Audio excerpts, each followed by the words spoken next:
न संपणार सरकार भीमराव, हे सार फुकट द्याला राजा गिरदार भीमराव, कधी न संपणार सरकार भीमराव.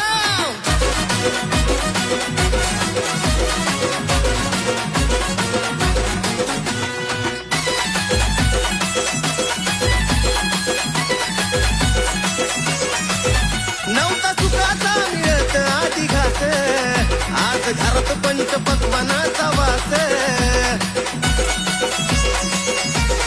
हे नव्हता सुखाचा मिळत आधी घास, आज घरात पंच पक्वानाचा